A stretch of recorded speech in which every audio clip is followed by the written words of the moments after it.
So welcome to this class on Bhagavad Gita. We are titled this class as Overview of Gita. And today is our 57th class. We are starting a fresh chapter today. This is chapter number 17, which is the divisions of faith. In Sanskrit, it is known as Shraddha Traya Vibhag Yog. So three divisions of faith that are discussed in this chapter by Lord Krishna. This is our first class on 17th chapter. We may do one or two more classes on this chapter. Let us start with our regular Mangalacharan prayers.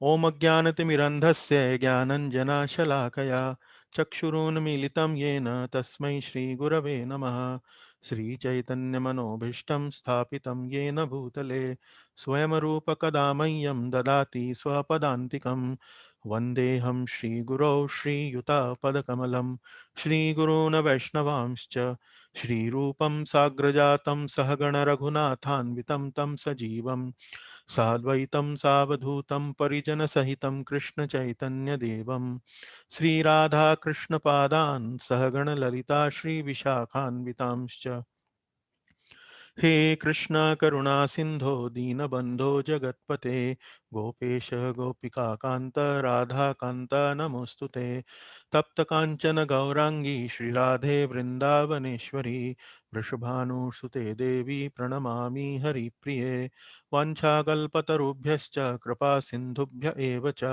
पतितानां पावनेभ्यो वैष्णवेभ्यो नमो नमः जय श्री कृष्ण चैतन्य प्रभु नित्यानंद श्री अद्वैत गदाधर श्रीवासादि गौर भक्त वृंदा हरे Krishna Krishna Krishna Hare Hare Hare Ram Ram Ram Hare Hare.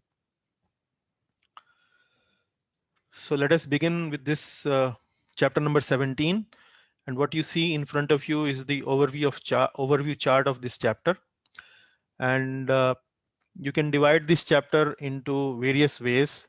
I decided to keep the division of the various sections a little simpler, but you can divide it into even more sections depending upon how detailed you want to go.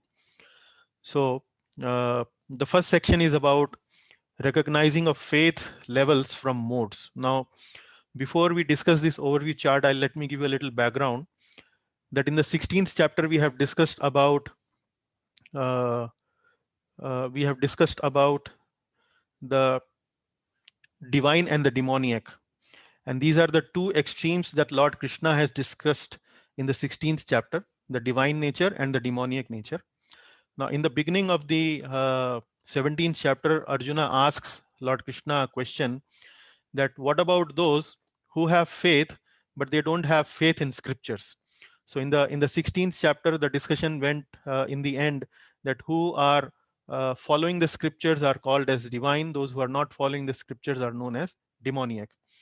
So this 17th chapter starts from the discussion between Arjuna asking a question: what about those who have faith but their faith is not in scripture, their faith is something else? They have faith but they have faith in something else. So the first section is about the recognizing of faith level from modes. So Lord Krishna answers Arjuna's question that you can recognize that yes, I agree that what you say, that there are people who are having different faith other than just divine and demoniac, and you can recognize those by recognizing in which modes they are. So, and then in the second section, in verse number 5 and 6, Lord Krishna further contrasts those which have faith between divine and demoniac, which have faith in between. He contrasts that faith with those who have the faith at the bottommost level, which is something like the demoniac people. So we have already discussed about demoniac in in the 16th chapter, but here Lord once again brings that topic just to give a contrast between those who have faith in between divine and demoniac and those who are completely at the bottommost level, which are the demoniac. So Lord gives some idea about the kind of worship these people do, the demoniac, the kind of worship they do. That's what he discusses in the second section. In the third section, he elaborates on certain symptoms. He elaborates, or he gives some indications that how you can identify people who are in different kind of level of faith. So those who are having faith in the level of goodness, how you can identify by identifying their food habits. Those who are in a certain mode, how you can identify by observing what kind of austerities they do, or what kind of charities they do, what kind of sacrifices they do. So he gives something like a symptomatic chart.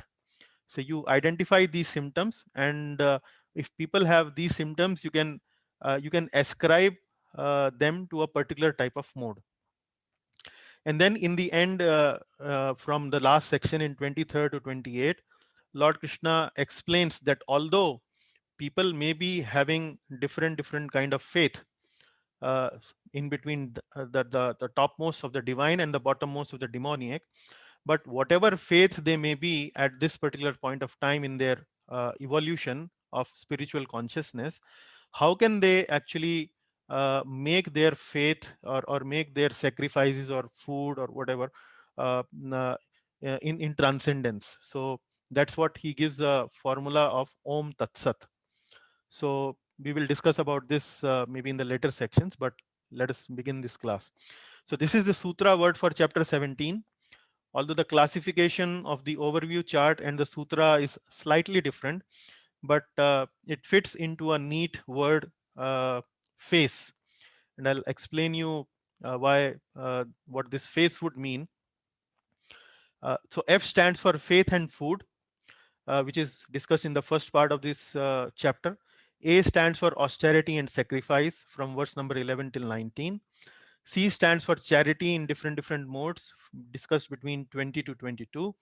And E stands for enjoyer of everything, means how you can ascribe to various austerities, sacrifice, how you can uh, actually uh, make these sacrifices and austerities in the mode of transcendence, means beyond the three modes, how you can take all these charities and austerities beyond the three modes. So that is something which has been discussed in 23 to 28. Before we go into this chapter, let us recap the previous chapter which we had done quickly. uh, the 16th chapter, we in the last class we had discussed the verses between 9th and 24. So let us do a quick recap of that first. Yeah. So the Lord first of all explains about the demoniac activities, conduct and attitude, and he gives various examples of what are the activities and conduct. He gives various ideas. So those who are in demoniac nature, they engage in all kind of horrible work, like killing of animals, nuclear weapons.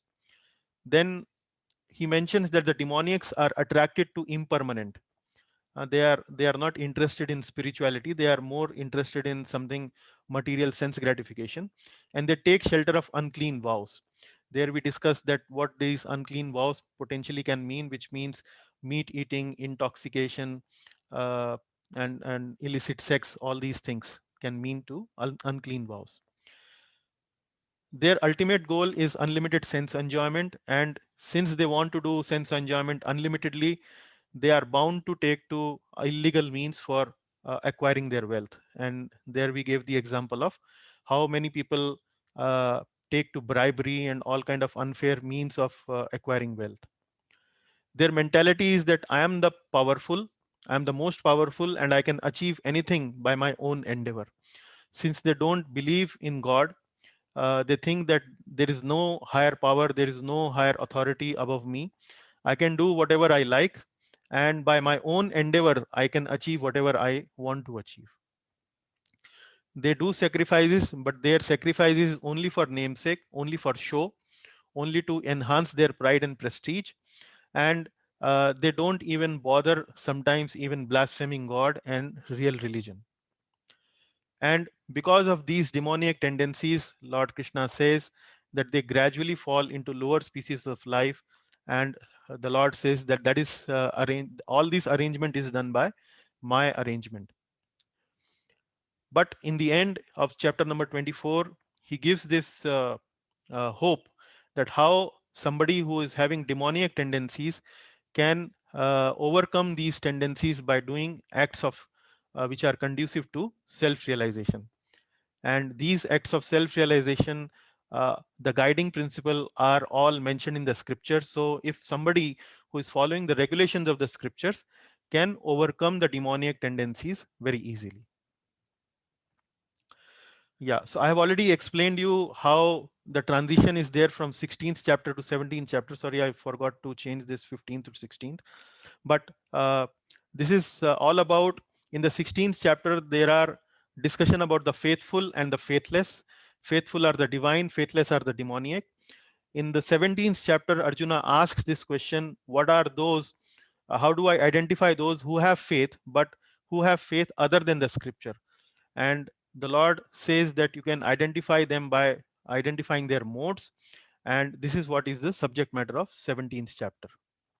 So let us start this chapter by understanding the question that Arjuna asks. Arjuna says, Arjuna uvacha ye shastra vidhim mutrajya yajante shraddhayanvitaha tesham nishtha tu ka Krishna sattva rajastamaha. So Arjuna is inquiring from Lord Krishna. He is asking, O Krishna, what is the situation of those who do not follow the principles of scripture but worship according to their own imagination? Are they in goodness? Are they in passion? Or are they in ignorance? So, Arjuna's question is very clear. He's asking about those who have faith, who have Shraddha, but not in scriptures. So, how am I to recognize these people? What are those situations? How I can identify them? How I can understand them? And are these people in goodness, or are these people in passion, or are these people in ignorance? How do I understand them? So, Lord starts to explain Arjuna about these various people. The Lord says, Shri Bhagavan Uvacha त्रिविधा भवति श्रद्धा देहिनां सा स्वभावजा सात्विकी राजसी चैव तामसी चेति तां शृणु. The Lord is saying Trividha bhavati shraddha. So although Arjuna has already asked in the previous verse, are these people in the mode of goodness, or in passion, or in ignorance? But the Lord again replies in the same tone. He's saying that they are actually in all the three modes. You can find their faith in all the three modes. Trividha bhavati shraddha dehinam sa swabhavaja. And from where this this shraddha is coming? From where this shraddha is coming? This shraddha is coming dehinam sa swabhavaja. This is coming mainly from their swabhava. This is mainly coming from their nature. And uh, these are classified mainly into three categories: Satviki, Rajasi, Chaiva, Tamasi, Cheti, Tamshrunu. And you can classify these faith into three categories. These are in faith in mode of goodness, faith in mode of passion, and faith in mode of ignorance. So Arjuna asked the question whether they are in mode of goodness, or in passion, or in ignorance. And the Lord responds to them that you can find them in all three categories. And these all these three categories, the faith actually is coming from the swabhava these people acquire from their previous life. Then in 17.3, Arjuna, Lord Krishna further continues to elaborate on this verse number 2. In 17.3, Lord Krishna says, Sattvanurupa sarvasya shraddha bhavati bharata shraddhamayoyam purusho yo yat shraddha sa eva sah. Lord is saying, Sattvanurupa sarvasya shraddha bhavati bharata. Sattvanurupa sarvasya shraddha bhavati bharata. So, O Arjuna, please understand from where they are getting this shraddha. They are actually getting this shraddha because of mode of goodness. Sattvanurupa sarvasya shraddha bhavati bharata. Shraddha mayoyam purusho yat shraddha sa eva saha. The living entity is said to be of a particular faith according to the mode he has acquired. So, more or less, the Lord in this 17.3 is continuing the same message which he has started in 17.2. He's saying that these faith that you are seeing in mode of goodness, mode of passion, and mode of ignorance, they are actually coming from the three modes that they have acquired from their previous life. So due to the previous impression, Swabhavaja, these modes are coming. And the picture that you see on the right, I have shown already these picture many times in the past, and these are all representative of mode of goodness, mode of passion, and mode of ignorance. So what happens is, when the living entity takes birth in this life, they gets a body, and this body is actually made up of uh, five gross elements and three subtle elements. The five gross elements are earth, water, air, uh, earth, water, air, fire, and ether. And the three subtle elements are mind, intelligence, and false ego. So in the seventh chapter of Bhagavad Gita, in the 12th verse, we have already studied that all these eight elements that you see, the Lord describes in the seventh chapter, all these eight elements are having this impression of the three modes. So you will find earth element in the mode of goodness, in the mode of passion, in the mode of ignorance. Similarly, the fire element in the mode of passion, goodness, and ignorance.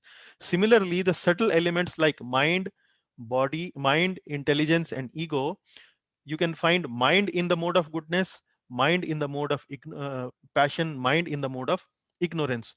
Similarly, intelligence in the mode of goodness, intelligence in the mode of passion, intelligence in the mode of ignorance. So these three modes, the picture that you see on the right, they are actually present in all these eight uh, subtle and gross elements, which is the body that is we are living in, or the body in which the soul is embodied.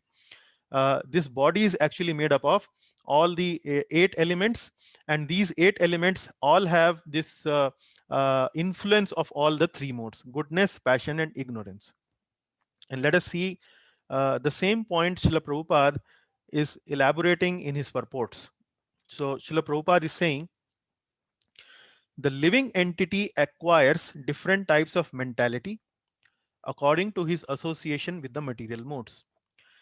So this is what I was trying to explain to you, that the soul is embodied in a gross body and a subtle body.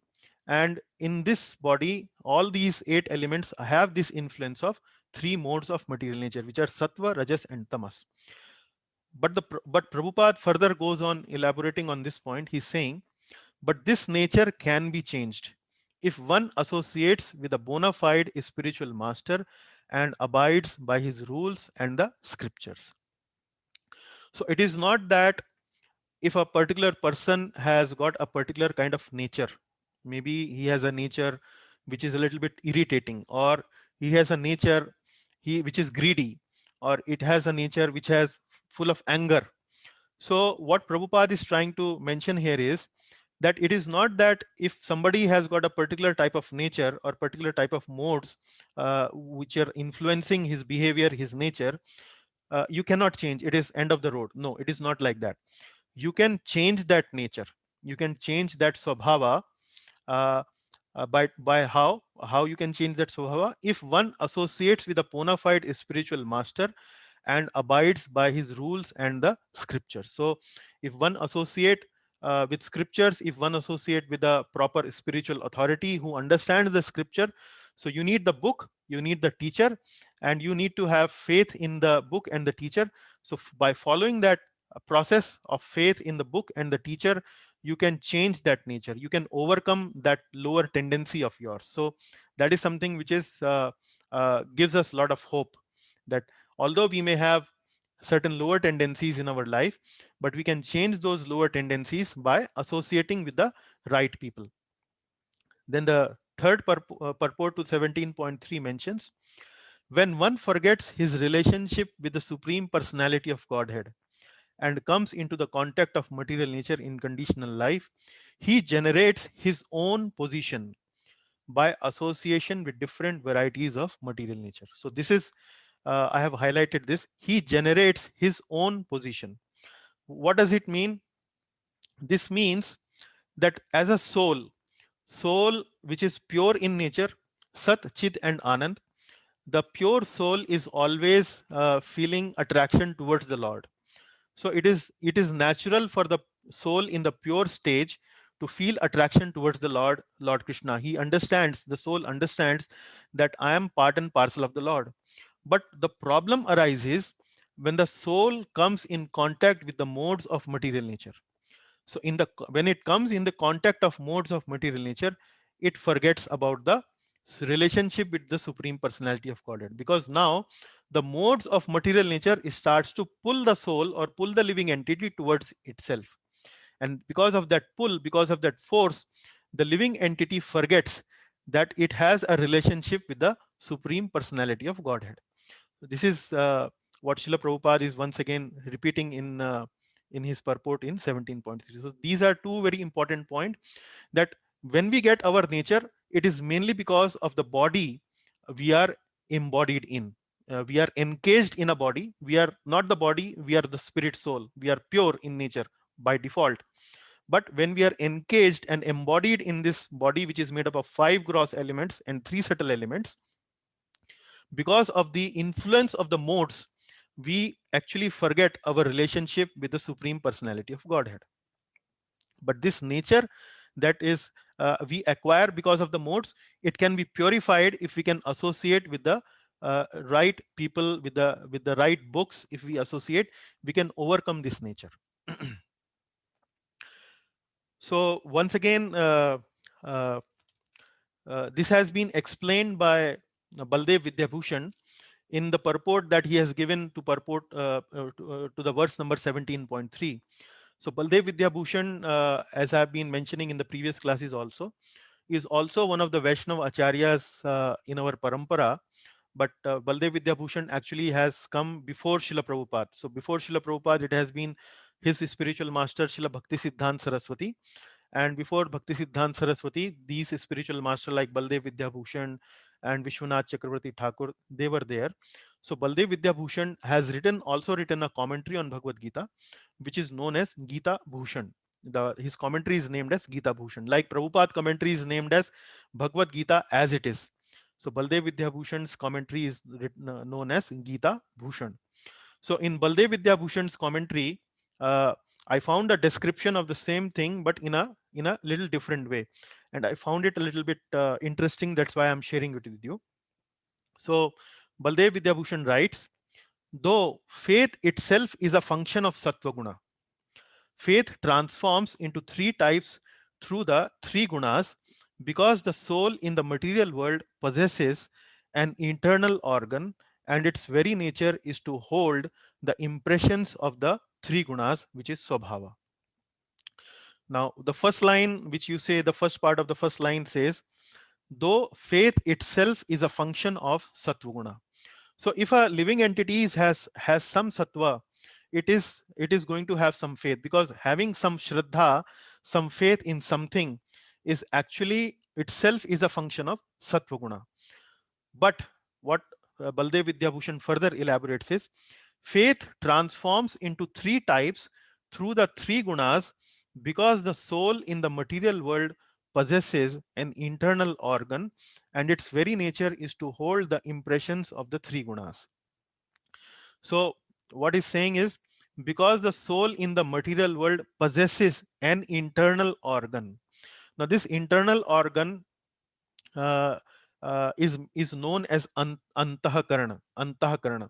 Now antahakarana is actually the same thing which I was mentioning to you as subtle body, which is saying, refers to the subtle internal organ consisting of the mind, intelligence, false ego, and memory, which is chitta. So mind, intelligence, and false ego.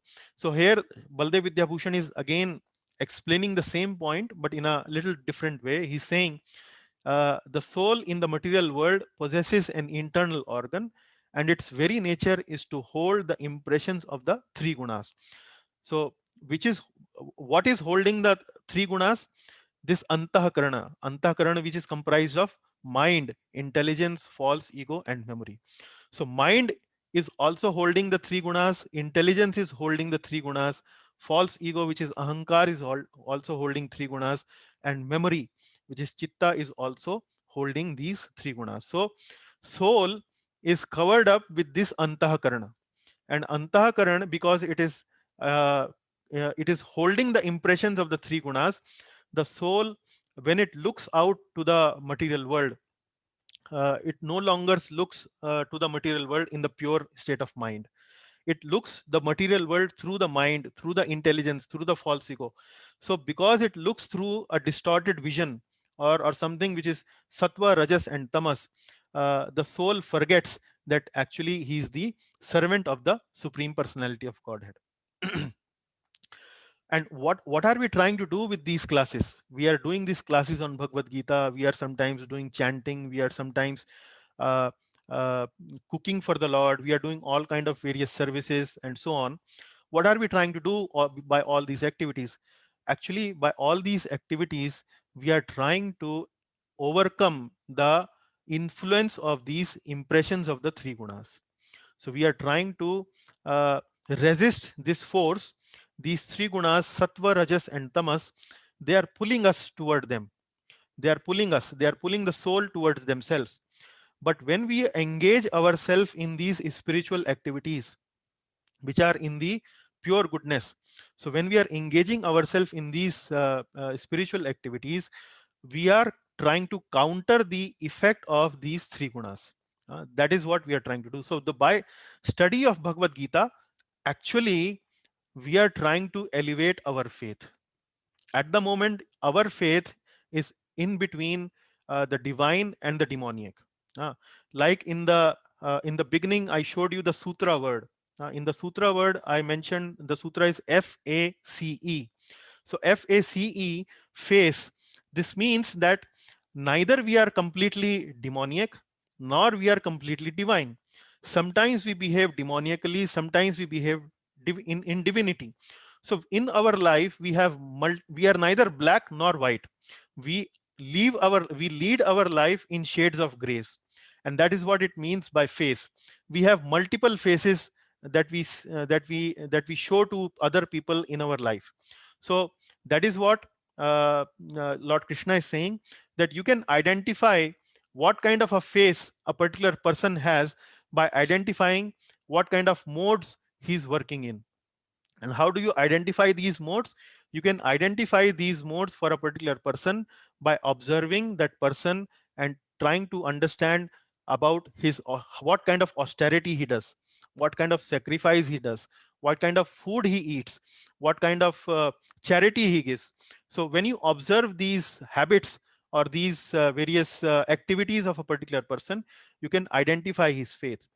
But by studying of Bhagavad Gita, by doing engaging ourselves in all these spiritual activities, we are trying to elevate our faith from what is there now in between divine and demoniac to divine, and even before, even above divine, which is mode of transcendence, which is even like what we call as pure goodness or Shuddha Sattva.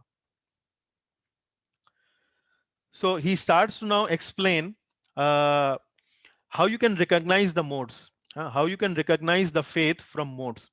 So he starts first of all with worship in three modes. If you observe people, what kind of worship they do, you can tell them, are they in goodness, are they in passion, or are they in ignorance.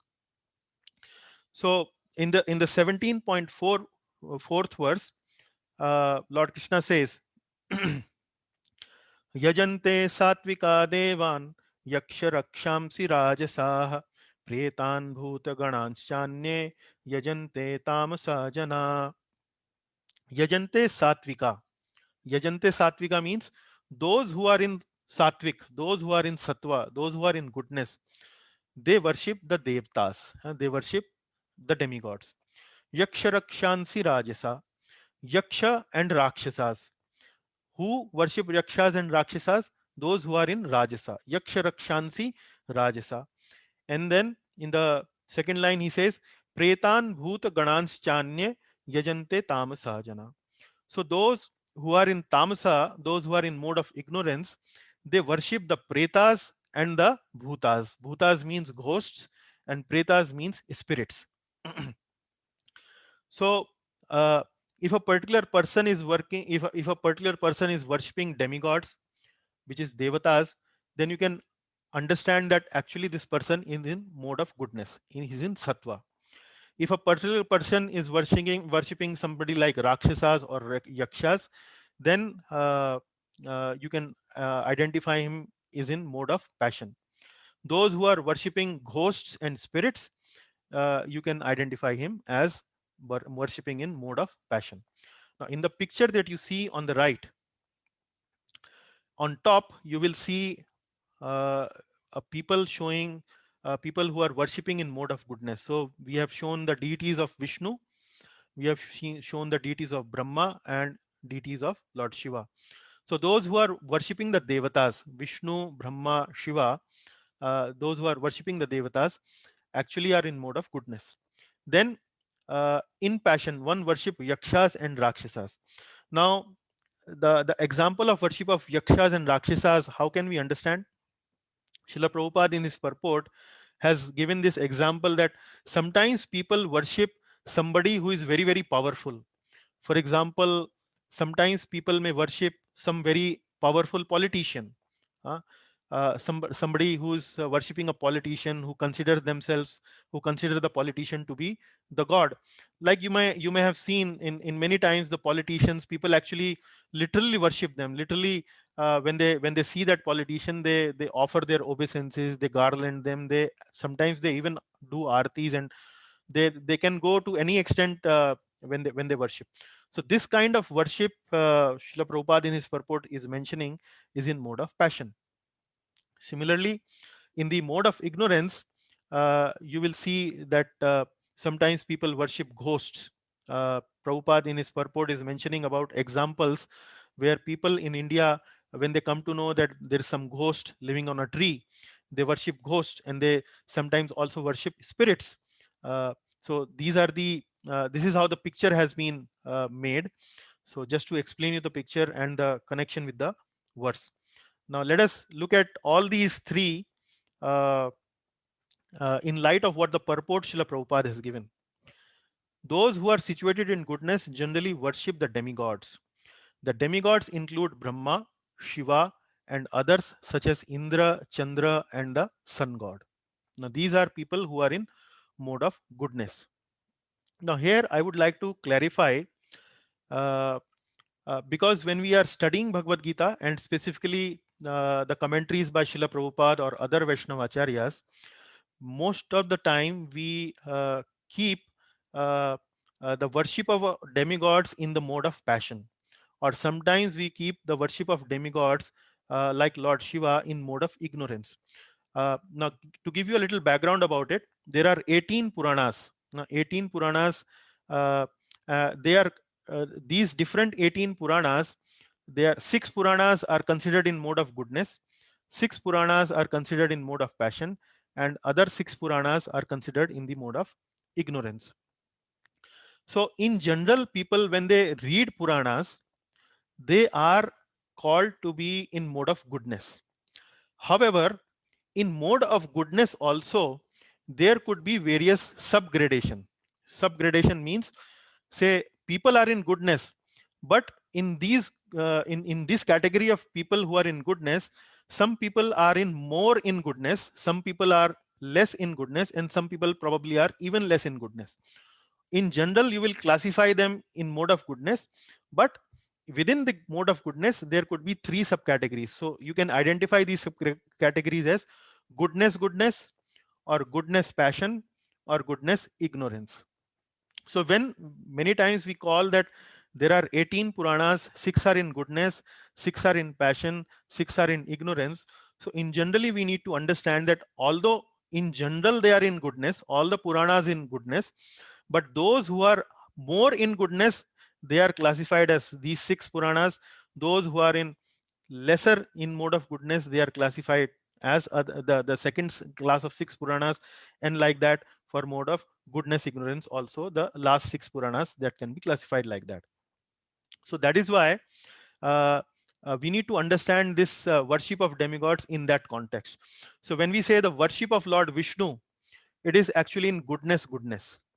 Worship of Lord Brahma, it is in goodness passion, and worship of Lord Shiva, it is in goodness ignorance. Similarly, the worship of Indra, Chandra, and other demigods can be classified accordingly. So that is what Lord Krishna is saying here, that in general people who are worshipper of devatas, hmm, they are in mode of goodness, but within that worship you can further subclassify them as in goodness, goodness, goodness passion, and goodness ignorance. Okay, now let us go to the next one. Similarly, those who are in mode of passion worship the demons. And Srila Prabhupada is mentioning one of his some from his experience, that we recall that during the Second World War, a man in Calcutta worshipped Hitler because thanks to the war, he had amassed a large amount of wealth by dealing in the black market. So he's telling from his own experience that maybe there was a person while Prabhupada was there on this planet who used to worship Hitler. And why he would worship Hitler? Because of the World War, because that which was created by Hitler, he was actually able to amass a large amount of wealth because of dealing in the black market. So he would worship, literally worship Hitler. Now this is worship in the mode of passion. So Hitler is not a devata. So worshipping Hitler is something like is worship in mode of passion. And then the third part of this slide. Similarly, in remote villages in India, there are worshipper of ghosts. We have seen that in India, the lower class of people sometimes go to the forest, and if they have knowledge that a ghost lives in a tree, they worship that tree and offer sacrifices. Now, you might wonder after reading this, are ghosts really real? Are they really, do they really exist? Maybe many of you in the class who are present here might be thinking that I always thought that these are something like people who believe in superstitions or who are superstitious in nature.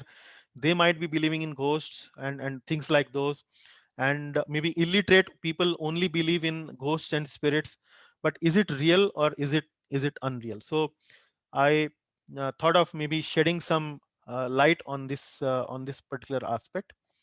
And this particular slide is mainly to give you a little idea of what are ghosts and what are pretas, what are spirits. uh. So like in this verse 17.4, in the second line Lord says pretan bhut ganans chanye yajante tamasa jana. So those who worship pretas and those who worship the ghosts, they are in the tamasic mode. So give you a little explanation of what are bhutas and what are pretas. So to begin with, uh, both the ghosts and the pretas, as far as the Vedic perspective is concerned, are very much real. They are very much, they very much exist, and there are a lot of documented evidences indicating about the presence of ghosts and beings like that. So uh, from the Vedic perspective, there is a lot of very detailed description given about what are ghosts and what are pretas. So just to give you a little, very little or very high level introduction about the ghosts. So ghosts are those beings which are having a soul and which also have a subtle body. Subtle body means Sukshma Sharira. Sukshma Sharir is Mana, Buddhi and Ahankar, mind, intelligence and false ego. So these ghosts are those living entities which are having soul and the subtle body, but they don't have the gross body. Gross body means the body that we have, which is made up of earth, air, fire, water, and ether. So they don't have a gross body, but they are only having the soul and the subtle body. And why generally they don't have the gross body? Sometimes this happens mainly with those people who untimely end their life by way of suicide. So according to the karmic principle, these people are given the body and they are supposed to live in that body for a particular duration of life in order to complete their karmic cycle.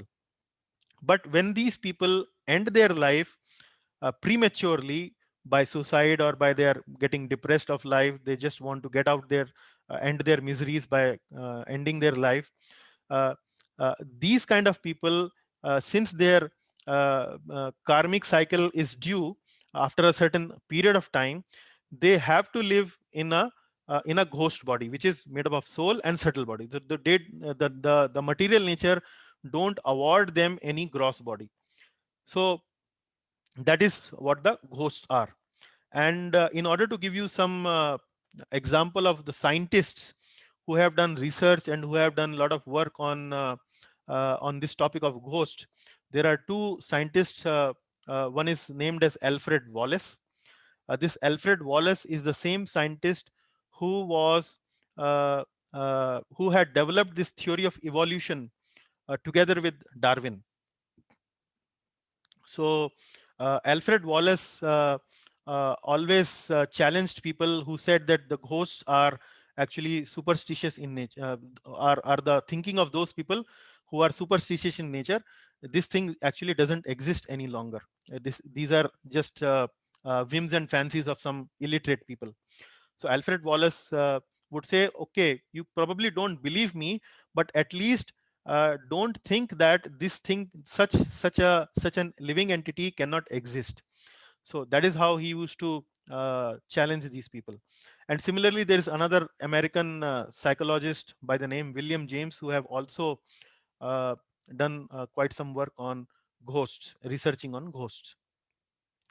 You might have also heard about sometimes the ghost possess a certain body, and when something like that happens, the behavior of the person changes.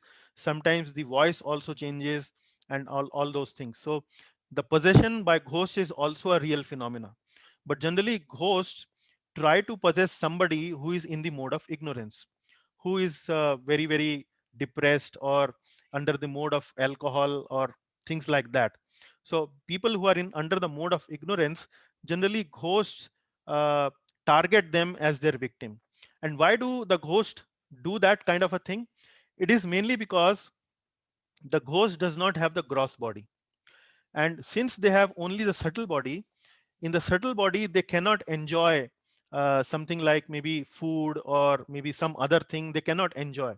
They do have a lot of desires. Because where are the desires stored in the human body? The desires are stored in the mind, and the mind is something which is there in the subtle body. So when these desires are there in the subtle body, the ghost, because they don't have the gross body, they cannot enjoy anything. Maybe if there is some good food, or there is uh, some nice smell or whatever, they cannot enjoy. So the ghosts have the knowledge acquiring senses. They have their eyes, they have their ears, they have their nose, they have their sense of taste. They have all that, but they don't have, what they don't have is they don't have working senses. Working senses means hands, legs, uh, like that. So because they don't have working senses, in order to enjoy, they sometimes possess somebody or some living being who has a body, and through that body actually they try to enjoy their fulfill their unfulfilled desires. So that is something, a little brief idea about ghost. But people who have been possessed by a ghost can overcome these things by uh, following some spiritual practices like chanting of Hare Krishna Mahamantra, or associating with the devotees, keeping themselves in close association with spiritual practices, bona fide spiritual practices. So like that they can eliminate themselves from any ghost and all those living entities. Now coming to the pretas. Pretas are somebody who have a soul and a subtle body, but when the person dies, generally the person is given another body. If it is a natural death, or as per whatever uh, uh, normal circumstances, the death has happened. It has not happened by abnormal circumstances, like maybe for example suicide or things like that. Then on the death of a person, the person is given a body of a preta, which is like a transition body. So the soul is there, the subtle body is there, but there is also a transition body is also there. Now what is this transition body? This transition body is actually subtler than the gross body, but it is grosser than the subtle body. Subtle body is man, buddhi, ahankar. So this already had a subtle body. So this transition body is something which is somewhere between the gross body and the subtle body. So that kind of a body is given to this living entity. So everyone who dies actually first of all has to take the body of a preta. Now in the scriptures it is mentioned that when the pindadan ritual happens, pindadan means some food is offered after the death of a person, after maybe several days of the person's demise. So what happens is that this food is actually gets transformed by the higher arrangement of the material nature, and this preta then acquires a pitra body. Body means the body of the ancestor, and this pitra body actually then goes to the pitra loka, the ancestral planets. Now this is not something which is uh, hard and fast. If a living entity, if a person has led a life of average piety, then it goes to the pitra loka. If he has led a life of more piety, then he goes to the swarga loka. If he has not not led a life of anything, or no piety at all, or have led a very demoniac kind of life, then it goes to a lower species of life. But this is something which is happens on the death of a person when he has given a transitional body, which is then this living entity is known as a preta. So that is about bhutas and pretas. So what we are discussing right now, to bring you back to the main topic, we are discussing about worship in three modes. So worship in mode of goodness means worshipping devatas. Worship in mode of passion means worshipping rakshasas or yakshas, or maybe some very powerful personality. And the worship in mode of passion means worship of bhutas and pretas. Now, the purport, in the bottom of this purport, Srila Prabhupada brings one another very interesting topic. He talks about uh, the Panchopasana worship. Panchopasana worship is the worship of five deities, and these deities are Surya. These deities are Shakti, like goddess Durga, then Surya, then Ganpati, then the fourth one is Lord Shiva, and the fifth one is Lord Vishnu. And since we are discussing different type of worship, or worship in different modes, Srila Prabhupada mentions that this worship of Pancha Upasana means worship of these five deities. Typically, this worship of Pancha Upasana is done by impersonalists. So in our previous classes, we have discussed this topic about the worship of impersonalists. So impersonalists are those people who don't, who accept that the absolute truth, or param satya, or the source of everything, actually it is impersonal in nature. The Vaishnavas don't think like that. The Vaishnavas understanding is that the absolute truth is Lord Krishna, and from Lord Krishna everything comes. Ishvara Parama Krishna Satchidananda Vigraha Anadir Adir Govinda Sarva Karan Karanam. So Lord Krishna is designated as Sarva Karan Karanam in the Vaishnava understanding of Vedic philosophy. But the impersonalist, their understanding is that absolute truth is impersonal. It is large. It is a impersonal bright light, Brahman. That is what they think. And these five deities, the Shakti, the Surya, the Ganapati, Shiva, and Vishnu, these five deities are actually temporary manifestation of this impersonal absolute truth. And because we are embodied beings, we are in this body, we cannot relate to the impersonal aspect of the absolute truth. So in order to facilitate our worship, our connection with the impersonal absolute truth, these five deities are there, and according to our faith and according to our liking, we can choose any of these five deities and start worshipping them. That is how the understanding of the impersonalist is there. And ultimately we have to reject even this worship of these five deities in order to reach the impersonal absolute truth or impersonal Brahman. So in the impersonalist thought, the deity worship that they do is temporary. It is not permanent. It is not there in the Vaishnava school of thought. In the Vaishnava school of thought, the deity worship is one of the most important, one of the very important aspect of one spiritual practice, where the person actually starts to develop love towards the deity, and hence they start to develop the love towards the absolute truth, which is no different than the deity. Actually, in the Vaishnava school of thought, deity is another incarnation of the supreme absolute truth, which is Lord Shri Krishna, or his expansions like Lord Ramachandra, Lord Narsingadev, Lord Vishnu, and so on. So Srila Prabhupada in the purport has introduced this concept of Panchopasana to tell that these kind of worship or Panchopasana is also in the mode of goodness. So he's writing like this: the impersonalists are supposed to be situated in the mode of goodness, and they worship five kind of demigods.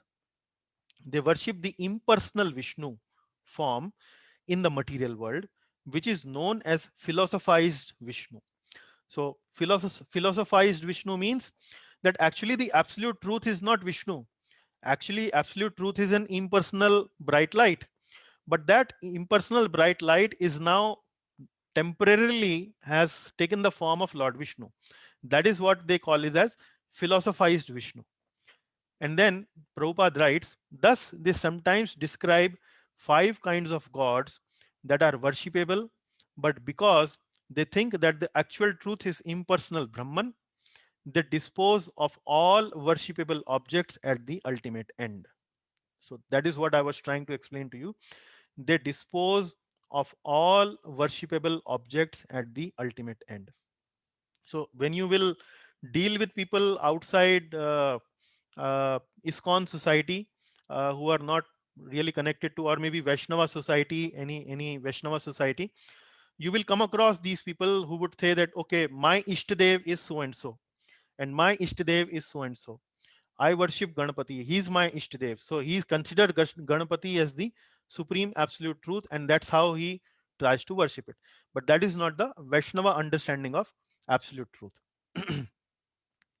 So this is the purport of 17.4. So I decided to elaborate more on the Bhuta and the Preta aspect, and also on the Panchopasana aspect, because these are important subject matters which, as a spiritualist, you should know what it is. Because when you will deal with people who are outside the Vaishnava thought of school, you will come across these people, and if you have the understanding of what we are discussing now, you will be able to identify what they are. And that's what Prabhupada is mentioning in the purport.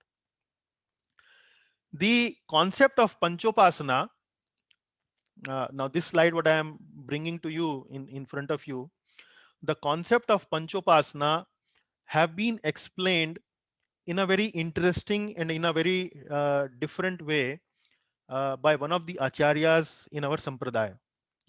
His name is Srila Bhaktivinoda Thakur. Bhaktivinoda Thakur is actually the father of Guru of Srila Prabhupada.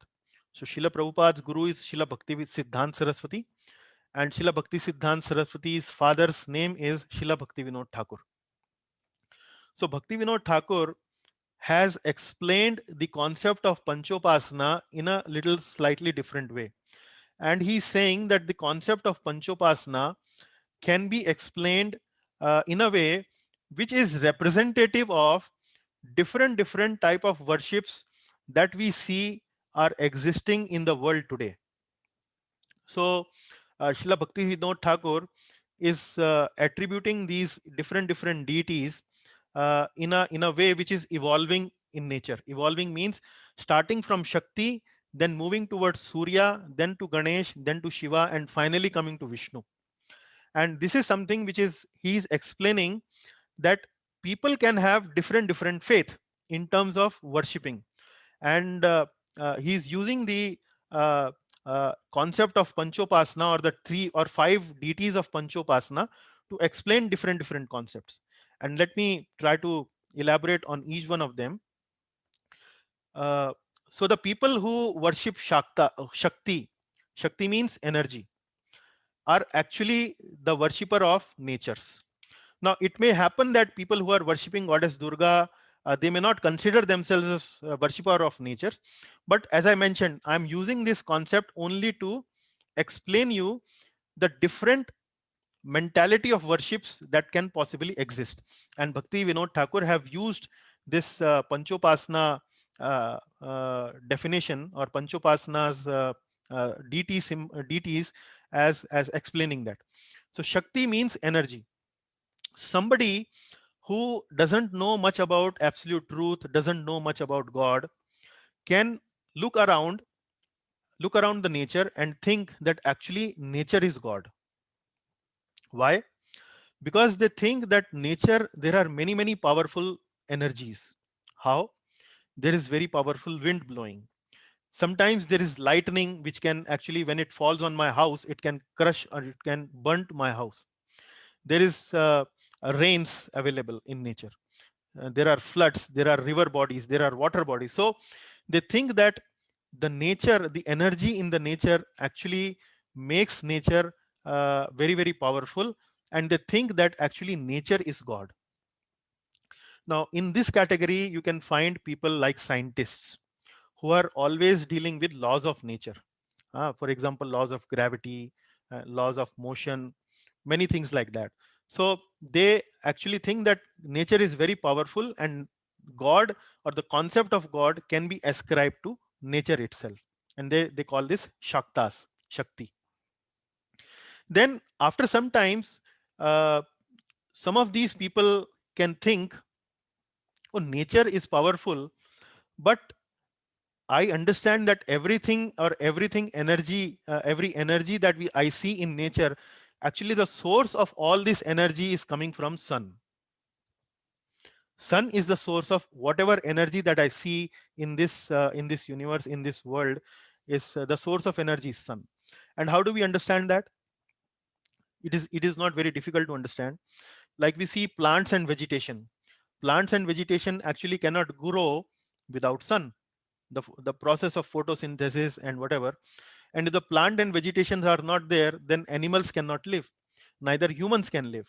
Uh, Either the human may be a vegetarian or non-vegetarian, but ultimately uh, uh, the energy comes from the plant. Even the human who eats non-vegetarian food, for example, he may be eating a chicken or a cow or whatever, or a beef or whatever, but these animals, like chicken does not eat meat, chicken eats grains.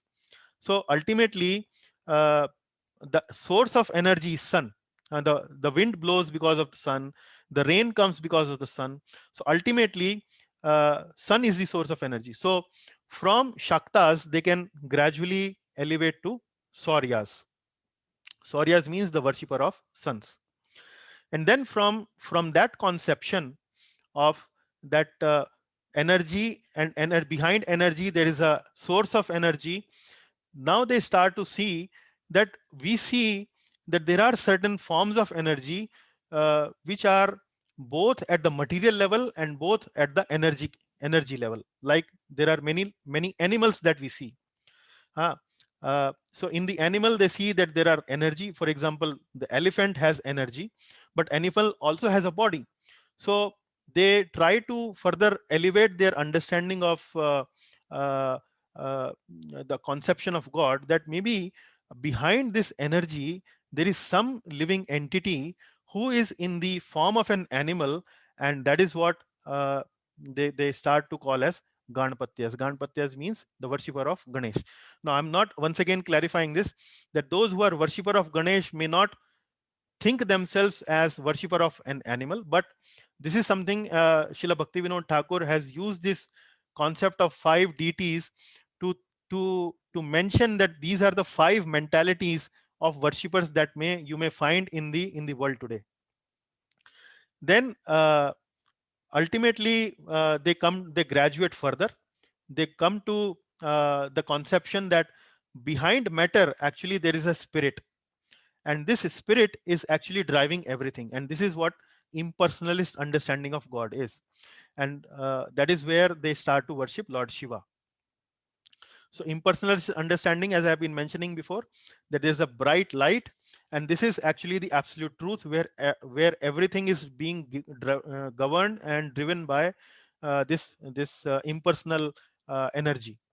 So now they come to the level of Lord Shiva, so Shivites, and then ultimately they come to the form, they this understanding that rather than understanding that something impersonal is governing, they come to the understanding of somebody who is like a human and who's controlling all of existence, so which is Vaishnava philosophy.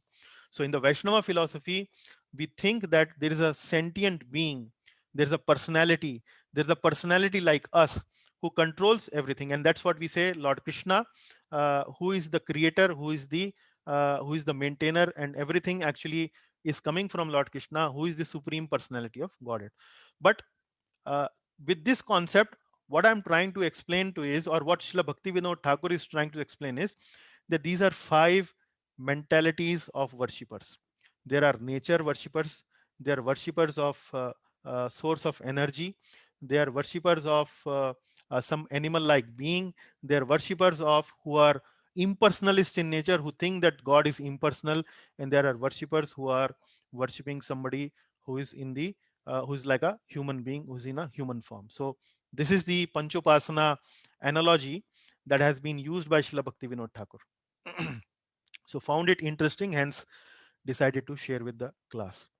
Now coming to the next section, here Lord Krishna now starts to give examples of how do you recognize people, whether they are in mode of goodness, whether they are in mode of passion, whether they are in mode of ignorance. So he will start to give these examples in a short while. But before he give all these examples, he first of all give an example of somebody who is in the mode of, who is worshipping in the mode of uh, uh, who is worshipping in a demoniac way.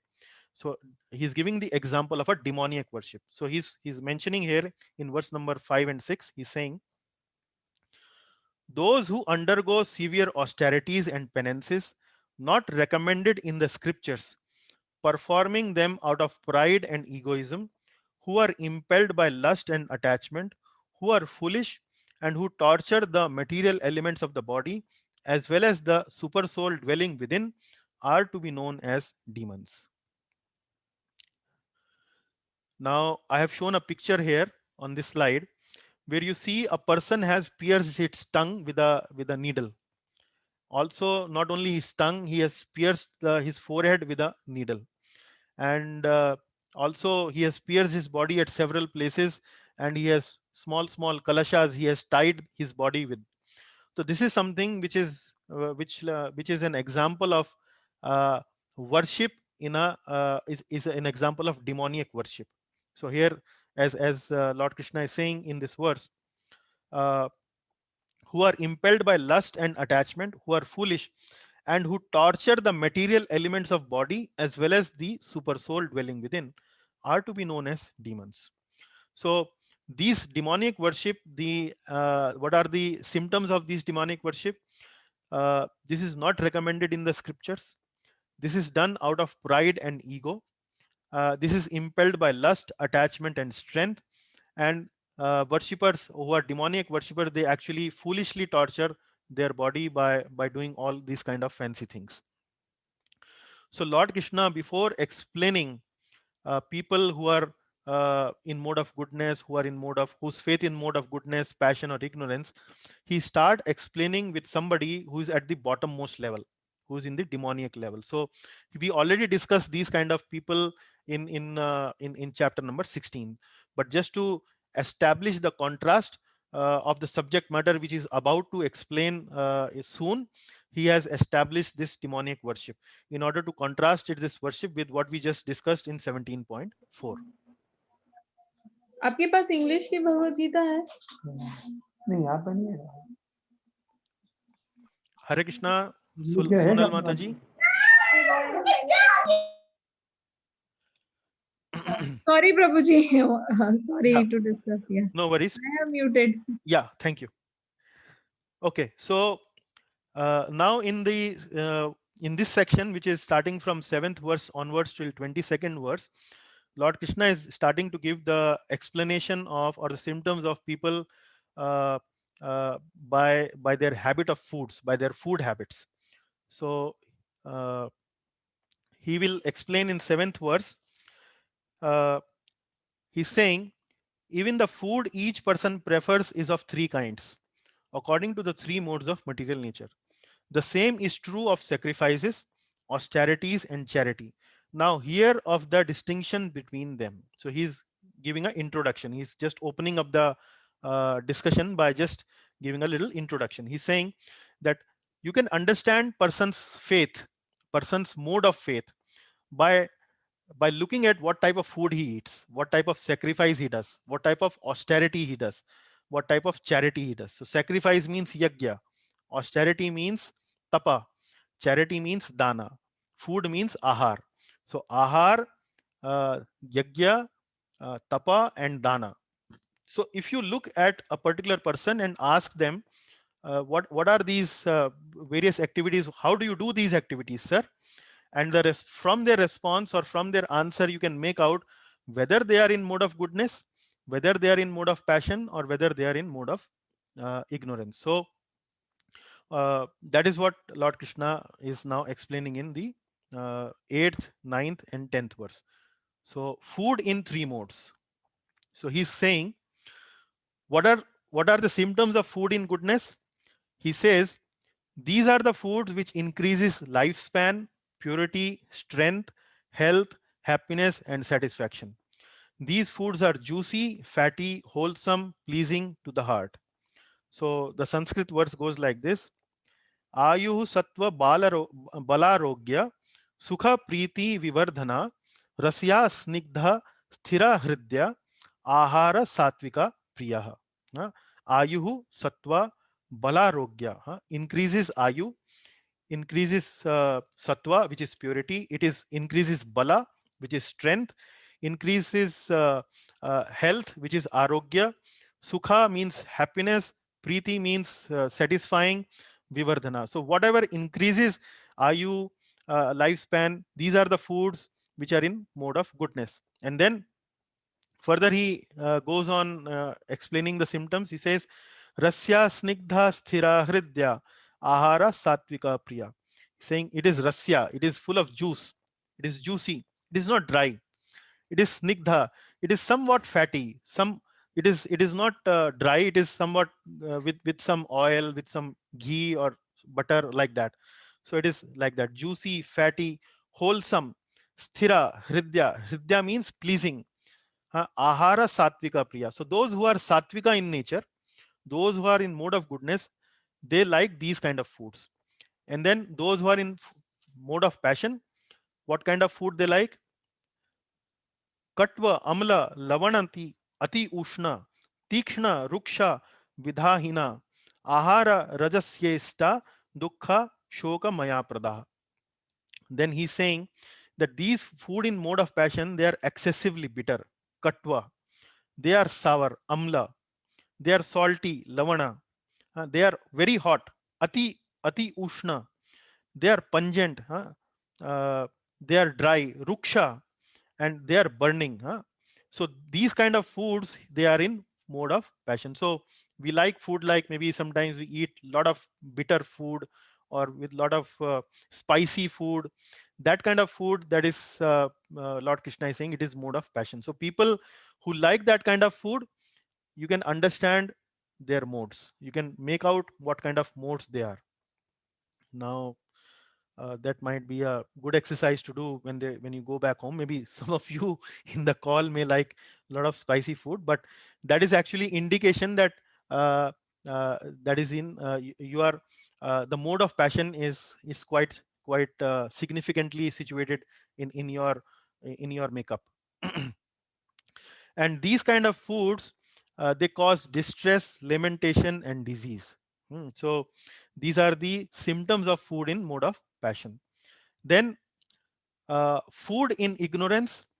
Now the symptoms are stale. Stale means basi, tasteless, very dull, bad smelling, Bad smelling is which gives very foul smell. So sometimes food which are rotten, which are kept for a very long time, and sometimes food like maybe now you will understand why we the Vaishnavas don't eat onion and garlic, because the onion and garlic generally they are food in food having a lot of bad smell or foul smell that comes from them, or decomposed. Decomposed means which is kind of rotten food.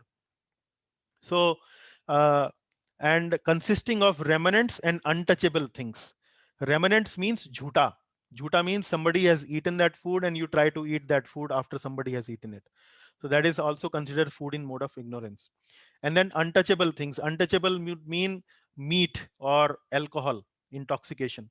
So that is untouchable thing. So this is food in mode of ignorance. Now, Srila Prabhupada in his purport, if you read the purport, you will get a general idea about what he's trying to say.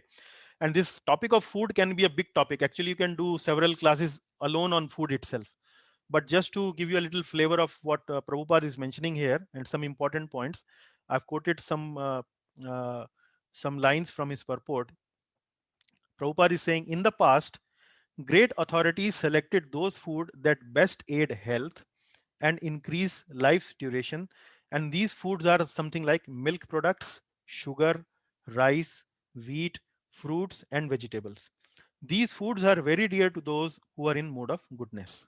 So you get a general idea of the category, what people in mode of goodness generally prefer. Animal fat is available in the form of milk, which is the most wonderful of all foods. Milk, butter, cheese, and similar products give animal fat in a form which rules out any need for the killing of innocent creatures. So, Prabhupada is once again glorifying milk here. He's saying that because in the verse it is mentioned these kind of foods are fatty. Fatty means snigdha. So, he's giving an example of food which are fatty. So, he's saying that this is not animal fat. Animal fat would mean that which is actually meat. So when you kill the animal and eat the animal, the fat which comes from through the animal flesh, that is animal fat. But here the animal fat is being taken in the form of milk, and he's glorifying milk, which you can make a lot of products like milk, butter, cheese, and there is no need for any killing of innocent creature to acquire this animal fat. And then again, he's mentioning about protein is amply available through split peas, dal, whole wheat, etc. Because it is a common conception of people who eat meat, who eat non-vegetarian food, that the normal vegetarian diet is actually lack proteins. And through animal flesh, there can be ample protein that one can acquire. But that is something which is a myth in one sense, because you can have enough of protein by eating dal, by eating whole wheat, and so on. So protein is amply available, at Prabhupada writes here. So as I'm mentioning, you can have a lot of things you can speak on food. Sometimes it's a very sensitive subject also for many people, uh, and I'm not sure if people in the call may find that sensitivity evoked by these presentation, but this is what Srila Prabhupada has written, and this is how the Vaishnavas explain these verses. So I would maybe put it like that. Then going further, explaining the food in mode of passion, Prabhupada further writes, food in the mode of passion which are bitter, too salty, or too hot, or overly mixed with red pepper cause misery by reducing the mucus in the stomach, leading to disease. So you will see that when you eat a lot of spicy food, it keeps a burning sensation in your body, and sometimes create ulcers and all those kind of problems. So this is food in mode of passion. Food in mode of ignorance or darkness is essentially that are not fresh. So stale food, basi khana or jhuta khana is something which is considered food in mode of ignorance. The remnants of food are considered to be in the mode of darkness, and they increase infection or disease. Like somebody has eaten the food, and the remnant of food, if you eat somebody else, which is like in Hindi we call it jhuta, it can lead to infection, diseases, and so on. So this is something which is how Prabhupada has quickly summarized all the three verses in purport by giving various small hints what this would typically would mean. Then our last part of the class today, which is sacrifice in the three modes. So the sacrifice in three modes can be understood by these following symptoms. Sacrifice in goodness is done according to the scripture. It is done as a matter of duty. It is without desire for material results. So sacrifice would mean yagya. Hmm. Like we would chant Hare Krishna Mahamantra. So we would do this yagya not for any material benefit in return. We are simply trying to chant this mantra to to connect ourselves from the Lord. So sacrifice in passion, it is done for material benefits. It is done for the sake of pride. So no need to explain much about this. We have already studied much about this in our previous classes, that how some people may do yagya for namesake only, or and this is only mainly because of aggrandizing their own ego and so on, and only for material benefits these sacrifices are done. Sacrifice in ignorance, this is without regard of scripture, without distribution of food, without chanting of any mantras, any Vedic mantras, and without giving any remuneration to the priest, not giving any dakshina or not doing any service for the priest, and doing without faith. So these are the symptoms of sacrifices in mode of ignorance. And let us see what Srila Prabhupada writes in the purport. He's saying one should go to the temple or church as a matter of duty, offer respect to the Supreme Personality of Godhead, and offer flowers and eatables without any purpose of obtaining material benefit. So, this is something which is in mode of goodness. Going to the temple as a matter of duty is in mode of goodness. Sacrifice in the mode of goodness. Sometimes sacrifices and rituals are performed for elevation to the heavenly kingdom or for some material benefits in this world. Such sacrifices are considered to be in mode of passion. So desiring for heavenly kingdom is something is in mode of passion, a yajna in mode of passion. So example of this sacrifices, if you have studied this story of Trishanku or heard this story of Trishanku, that is something a sacrifice in mode of passion. Sometimes people worship some demigod just to make money and then spend the money for recreation. Such show of religiosity are not accepted as genuine. They are in the mode of darkness. So sometimes you will see people bringing some picture of the deity in front of you and asking for donation. And when they acquire that donation, they go and eat whatever they want to eat. You would see these kind of beggars roaming a lot on the streets. Showing you a deity, asking for some donation, and using that donation to make their living. So these are sacrifice in mode of darkness. So that's how I would end the class today, or put the class to rest today. So what we have studied so far in the class is uh, Krishna is explaining Arjuna these various kind of people, how to know and how to recognize these people who are somewhere in between divine and demoniac. And you can recognize these people by observing their food, by observing their sacrifice, by observing their austerities, by observing their charity. So later we will study about austerity and charity in the next class. And also we today discussed about what is panchopasana. uh, Also we touched upon the topic about ghosts, pretas, and also we touched upon the topic about uh, what are the possible worshippers that may exist, by the analogy that Srila Bhakti Vinod Thakur has given, using the Panchopasana terminology of Shaktas, uh, Sauryas, Ganapatyas, Shaivas, and Vaishnavas. So that's all for the class today. Thank you very much. Most welcome your questions and takeaways and comments. All glories to Srimad Bhagavad Gita. All glories to Srila Prabhupada. Hare Krishna. Hare Krishna Prabhu. Hare Krishna Prabhu. Hare Krishna Prabhuji. Oh, Mataji, yes. Prabhuji, you said Ganesha, the worshipping of Ganesha, that little you please explain, Prabhu. That. Okay, now, yeah. So first of all, let me clarify in the very beginning. The worship of Ganesha that I explained was in the spirit that some people try to worship very powerful animalistic beings animal beings, and that is where the worship of Ganesha has been compared in my presentation. However, those people who are worshipping Lord Ganesha does not necessarily be doing so. I have explained it only to give you a flavor of that what are the possible type of worshippers that may exist in this world. So Srila Bhakti Vinod Thakur have used the terminology of Panchopasana to explain these 5 kind of mentalities. Okay. Okay, it is not to uh, say that people who are worshipping Lord Ganesh are actually worshipping an animal. They are not worshipping Lord Ganesh in the mood of that Lord Ganesh is an animal, because Lord Ganesh has a head which is like an Elephant. elephant. Elephant. I see. Yeah. But you will find a lot of people worshipping Lord Ganesh, considering Lord Ganesh as a manifestation of impersonal absolute.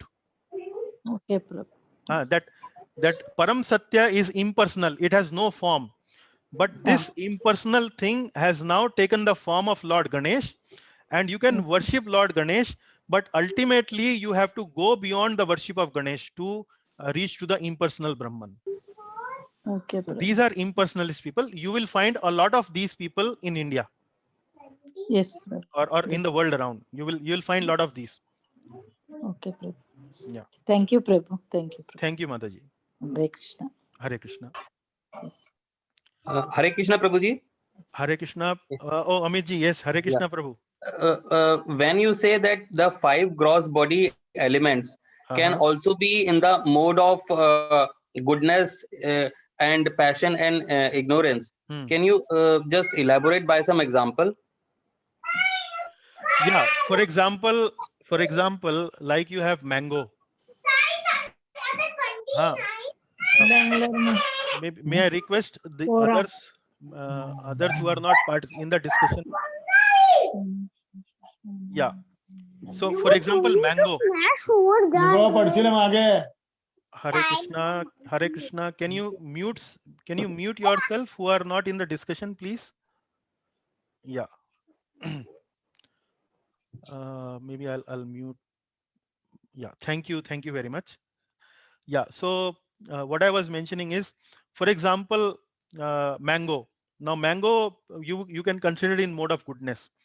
It is so all these fruits, all these representation like fruits, vegetables, they are the representation of earth element. Now, in this earth element, you can also have some water. Like the mango is juicy, it is full of juice, so it has some element of water also. But primarily, if you think that okay, it is representative of earth or water element in the material nature. Now, this mango, when you eat the mango, it may give you uh, good feeling, or it is in the mode of goodness. But at the same time, when you consider it with onion or garlic, so onion and garlic, they generally provoke more like passionate tendencies in the body. So that is how you can understand. Now, for example, you see a picture of somebody worshipping. Uh, now, by when you look at that picture, you get a certain kind of a feeling. But you can also look at some obscene picture like the filmy posters on the street, and when you look at these filmy posters, these kind of pictures, you may get a feeling of passionate. So picture in the mode of goodness, picture in the mode of passion, like that you can understand. So the same piece of paper, actually at the end of the day, it is a piece of paper, but the representation on the paper is invoking different feelings within you, like that. Does that make sense, Amit ji? Yeah, very much. Yeah, thank you. Okay. So similarly, what it means is that when the material nature arranges a body for the living being, it is comprised of earth, water, air, fire, ether. Now, this earth can be mixed with modes. The earth element may be mixed with maybe 70% goodness, 20% passion, 10% ignorance. The water element may be mixed with 20% goodness, 30% passion, and maybe 50% ignorance, like that. So the soul is in the body. Soul has a covering of subtle body, and around that subtle body there is a covering of gross body. So each of these elements, mind, intelligence, false ego, and earth, air, water, fire, ether, all these elements are influenced or laced with all the three modes. And that's how you acquire your swabhava, your nature. That's how you acquire. And that's how from these nature, the four varnas and ashramas are there, which we are discussing in fourth chapter. Chatur Varnyam Maya Shrishtam Guna Karma Vibhagasha. Guna means modes.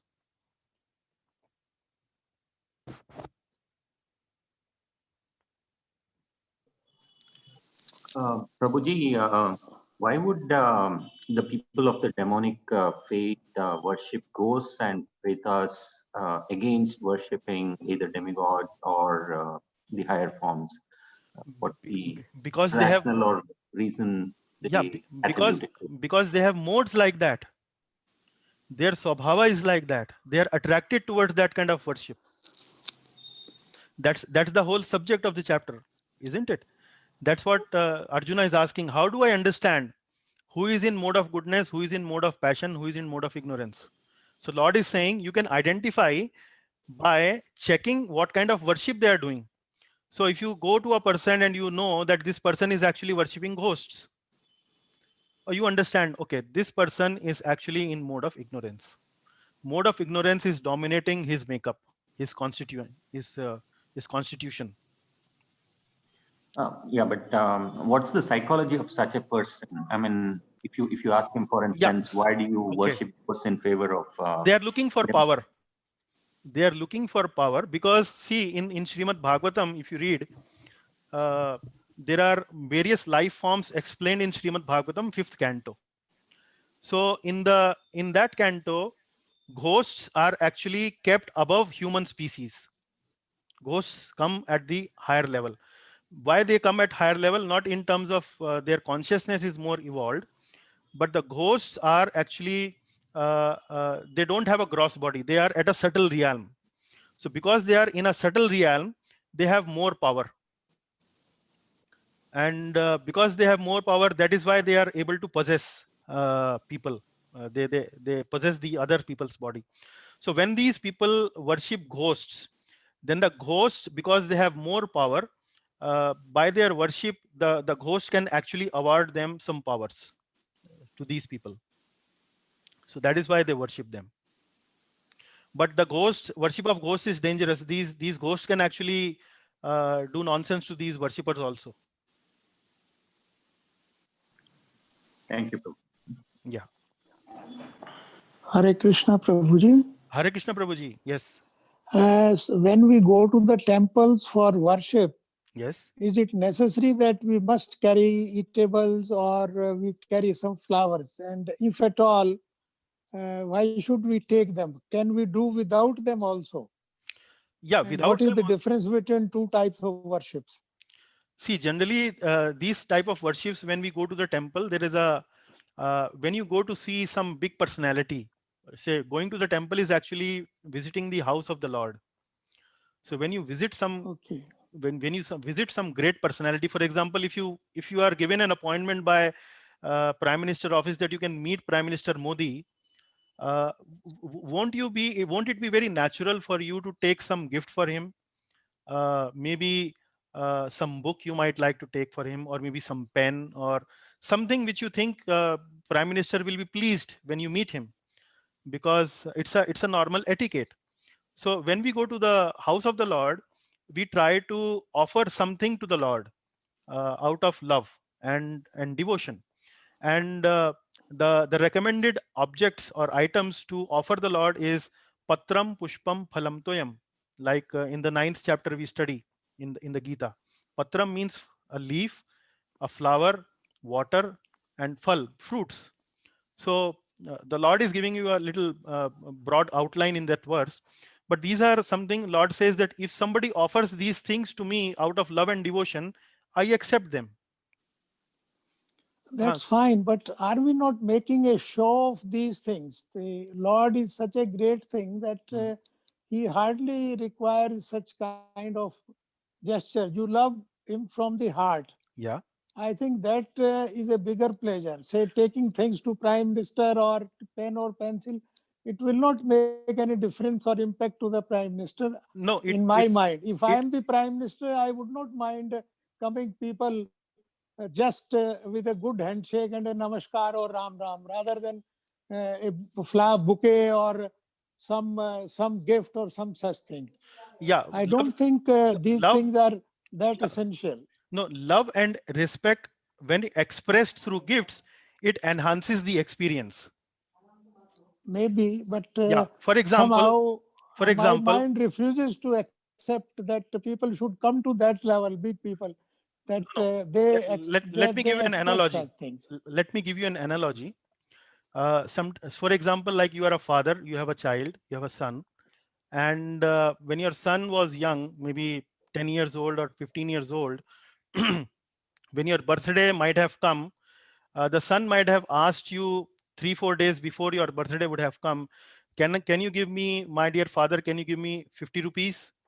And you give 50 rupees to the son, and on the day of your birthday, what that son does is, by with using that 50 rupees, he goes to the market, purchase a nice pen which you like, which the company or the model you like a lot, and he comes to you and gives to you.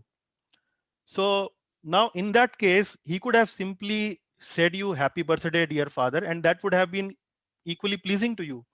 But now your son, what you have done is, he has taken the pain to think about that my father likes this kind of a pen. He will be really joyful when he will receive this pen. And then he goes to the market. Uh, uh, he looks at various models of pen, and then selects one and comes to you and wraps it in a very beautiful gift pack with a ribbon, and writes a very nice message, and then he gives it to you. So he's loving to you. In the first case also, when he would have said to you happy birthday, plain happy birthday, that love is still there. But when he expresses his love through these activities, it enhances the experience for the Lord of that love. So that is when we say that we offer flowers, we offer food items. That is something which the Lord accepts. Oh, my dear devotee has taken little trouble for me. That is what it means. So otherwise, Uh, yeah. to me, it looks a kind of exhibitionism. I'm afraid I may be wrong, but No, this is somehow I have been yeah, people can do thinking it. all of. People can do it out of exhibition also. So Yes. you are right in that sense. They can do it out of show also. They can do it out Majority of of show the also. people, I feel, Yeah, but I uh, mean, I am saying, but there could be genuinely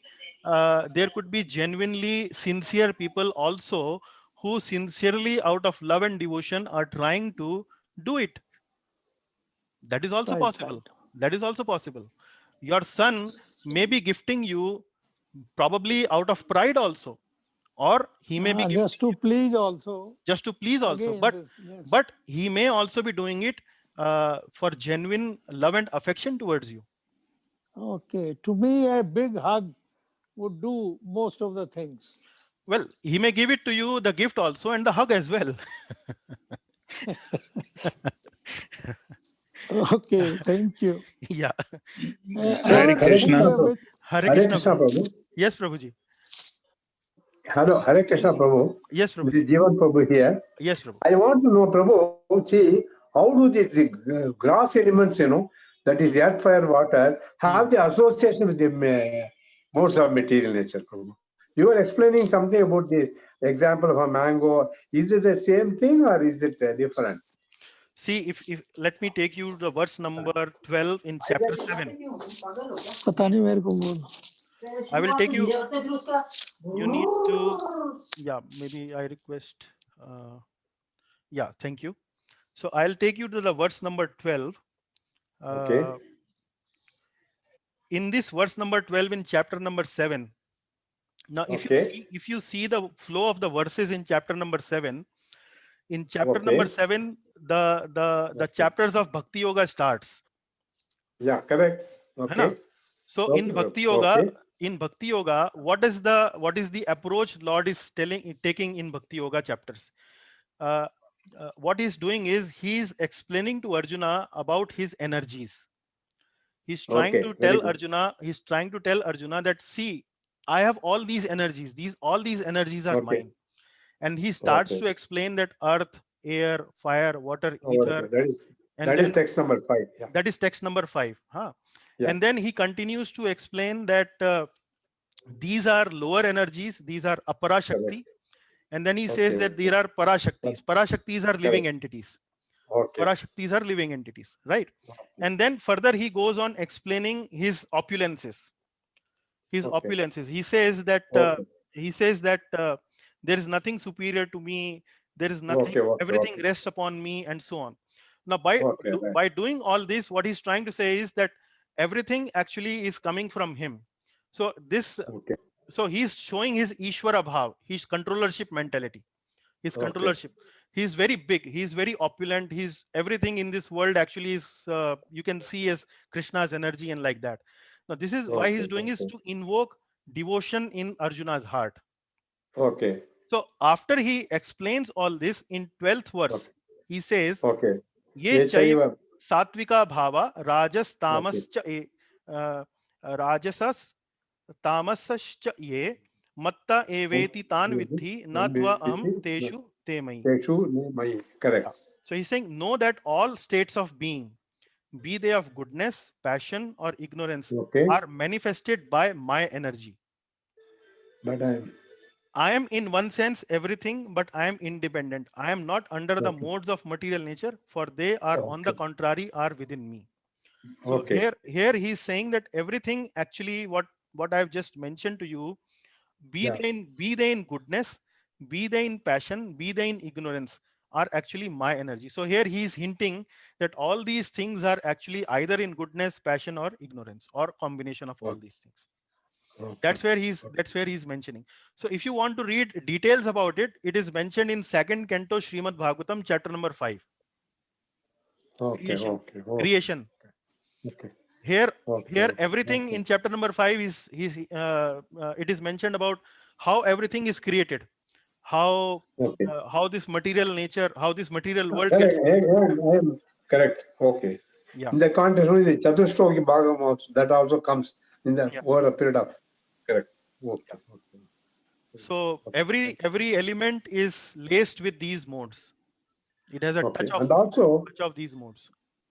Yeah. okay, one more thing, Prabhu. Actually, I heard some lectures from Prabhupada. Mhm. He has been telling about 3 modes and 3 into 3, 9, and 9 into 9, 81. Is it the combination? Is it something like that? I think Yeah. probably others you heard. What is that actually? 81. 3 into 3, and how does he? I mean, I'm not able to understand that. Yeah. Now, if you I hope see, you would have heard of that. yeah, Yeah. yeah, I have heard about it.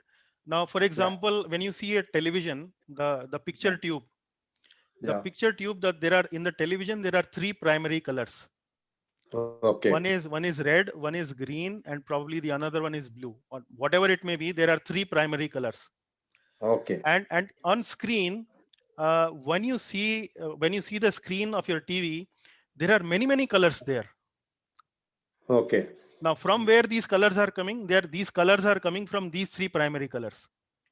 Okay. Very good. Either you mix 10% of red, 20% of blue, and maybe 70% of Okay. green, it will make one color. Okay. So similarly, all these modes are actually like 3 primary colors, and Okay. you can have infinite combination of these colors, Okay. which are that is what make these modes. So predominantly, if it is mode of goodness, you will Okay. find, okay, maybe nobody in this world is only in goodness, only in passion, and only in ignorance. No, Okay. That will be combination. that Correct. is a combination. So Okay. somebody may have more of goodness, then maybe passion, then ignorance, or other way around. So you can have Yeah. infinite combinations like that. Okay. And these modes are actually like forces. Yeah. If you read chapter number 3, verse number 37, Okay. Mm. in verse number 37, in verse number 36, verse Okay. number 36, Arjuna asked this question from Krishna. He's saying, Okay. O descendant of Vrishni, by what is one impelled to do sinful acts, even unwillingly, as if engaged by force? Okay. So Arjuna is battling this dharma sankat. Whether should I fight or whether should I not fight? Okay. And the Right. reason for this dharma sankat is the affection for his elders, Okay. moha, illusion.